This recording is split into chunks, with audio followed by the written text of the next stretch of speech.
Team Associated MT8, otherwise known as Monster Truck 8 Scale. This little dude has a bad reputation on the internet, and I'm here to kind of debunk that issue. I think it comes down to setup and capability, and I'll tell you my reasons why. Welcome to this year in review with the MT8 by Team Associated, and as always, we are AE, and they are champions by design because they have also won a ton of race championships. So that led me to believe that this would be a good truck. However, not to contradict myself in the first 2 minutes, this thing was a giant pain in my ass when I first got it. And you're going, well, this looks different. Well, I'm going to get into that, why it looks different and what's going on down here and down here. But I didn't give up on it. And I want to give you the recipe to make the MT8 the way it probably should have been built in my perspective. This is just purely by happenstance. I got lucky, I think, with this setup, and I'll tell you why. The first thing you're noticing is these wheels and tires. Well, those are not from Team Associated. They actually say something else on here from one of their competitors. Those are Arma Mojave wheels and tires.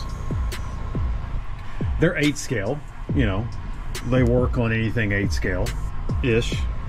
They're big, but they also, you know, have the inside lip where, you know, you get, what is it, yeah, there you go, there's a better view, you know, so it's a little lower profile on the inside edge, so you get some handling, right? But then you got some squishy sidewall here to take the abuse that you want. So why did I choose this truck? Well, let's go over the details. It's got lights front, oops oops, front and rear. Keep hitting my other truck here. Yeah, so it's got lights front and rear. It's got a big giant wheelie bar that's adjustable. Mine's broken, but I haven't tried to fix it. It's got huge shocks. It's capable of 6S. And it, you know, this is not a very big truck. Now, I just want to put this in perspective. This is called an 8 scale truck, right? Well, 8 scale is really the sum of the parts, and it usually starts with the 17mm wheel hex. That's kind of been the benchmark. I almost said benchmark. That's been the benchmark for what defines 8 scale normally.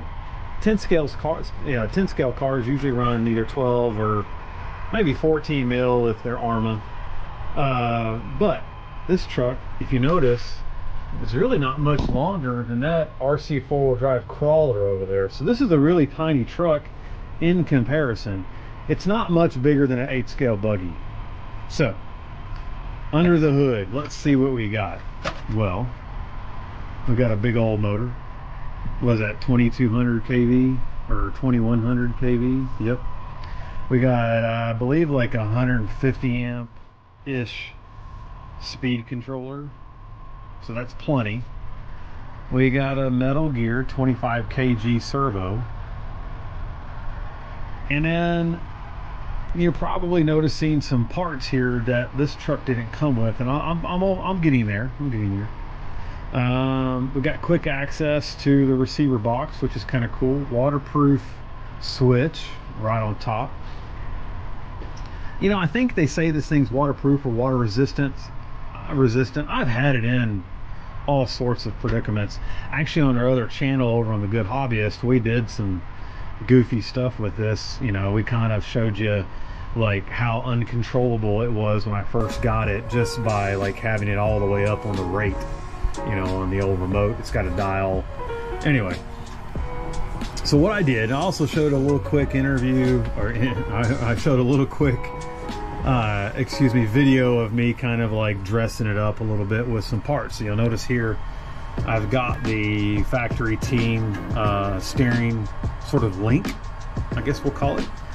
It also comes with an aluminum metal I guess it's aluminum, Servo saver nut assembly. And what that does is, you know, the stock one, it popped like way up, like after like 2 runs. And so I put that dude on there, and then you'll notice I got sway bars on it right here. Those are factory team as well. And then the control arms, those are from RPM. I notice I got a screw loose there, so we got to fix that.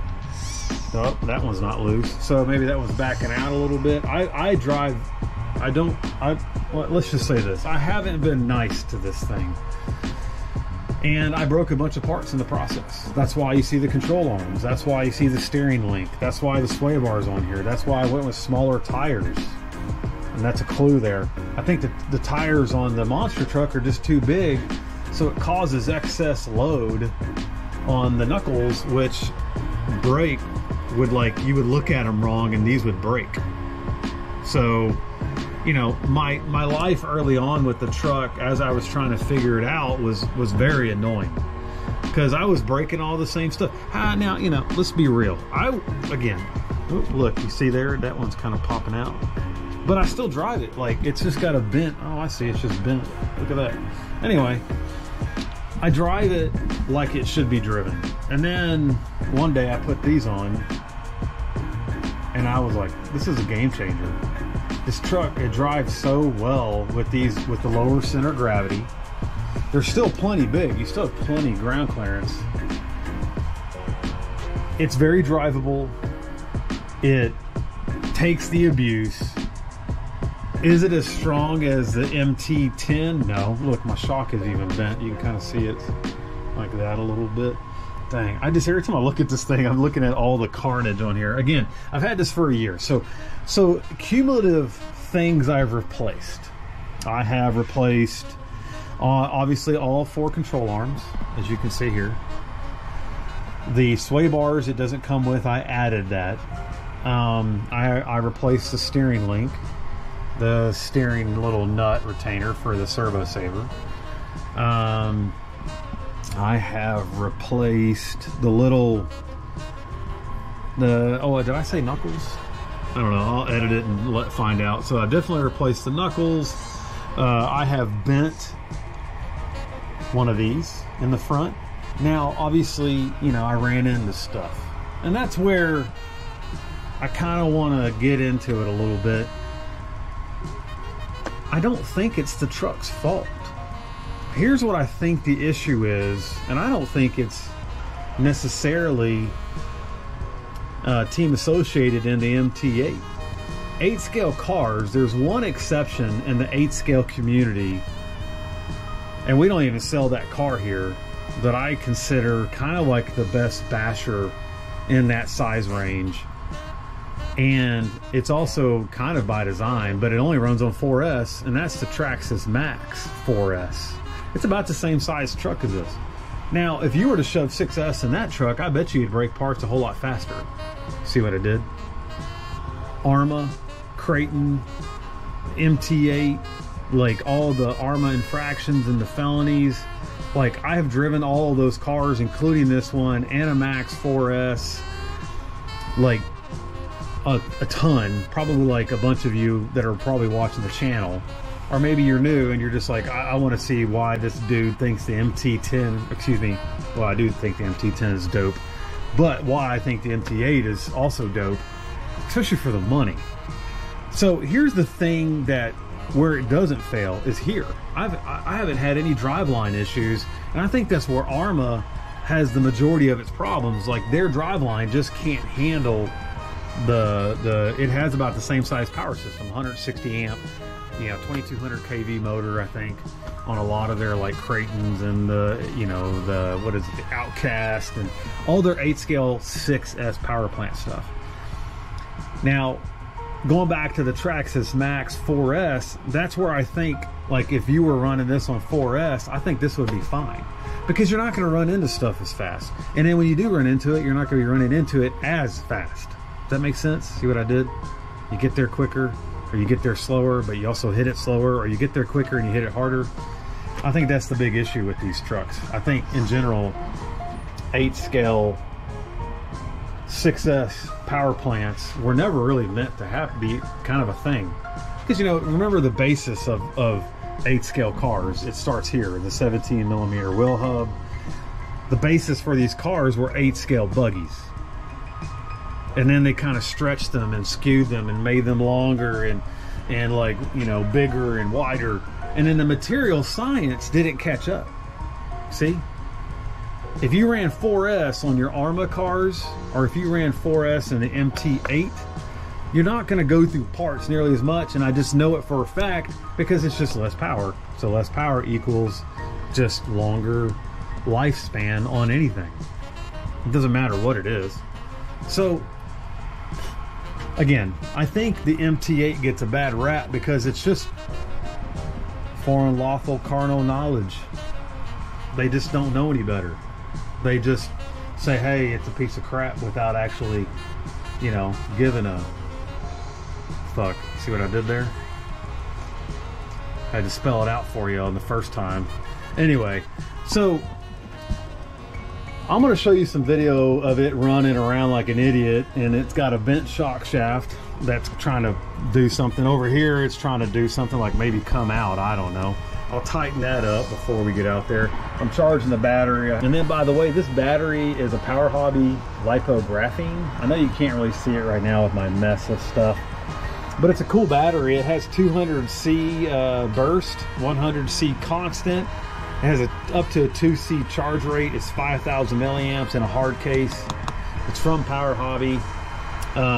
It's kind of a neat battery. It's already got a Dean's connector with these high current wires on there to match literally the same size here. So I just run one battery, but I turn my rate down on this when I'm driving it, because at full rate all the way up on the remote, it's still undrivable, and these turn into giant pizza cutters. And you know, I know I'm going to blow a tire out fairly soon, but you're going to kind of get a, you know, a little perspective on how this thing handles here in a second. So stay tuned and we'll see you outside. Okay, we're ready to run. By comparison, you can kind of see the size difference here.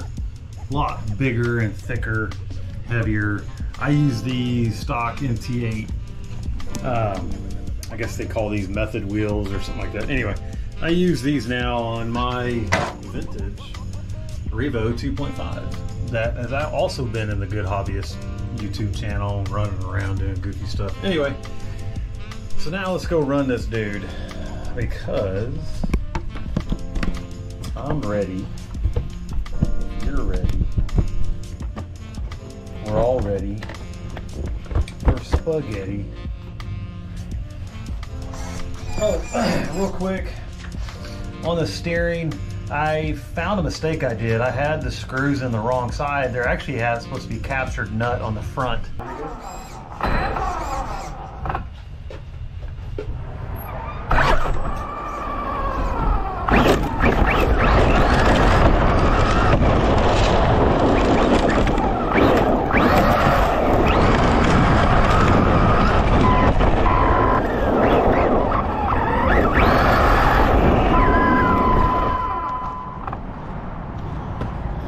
Wild ride there, huh? But as you can see, it's very responsive. Again, the rate is at 4. Yeah, so on the dial here, there's a bunch of rates. You know, numbers. So there you go.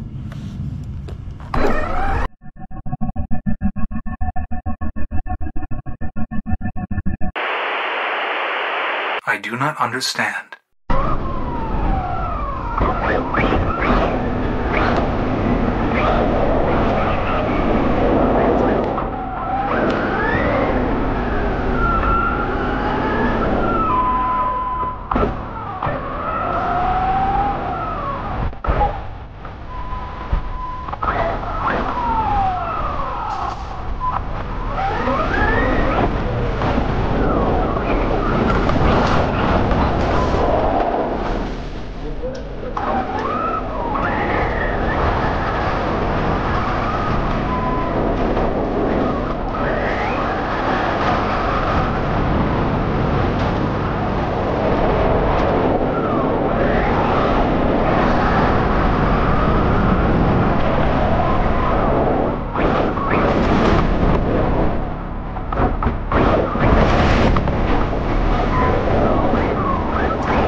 Thanks for looking and keep on ticking. There we go.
See if I can get it off now.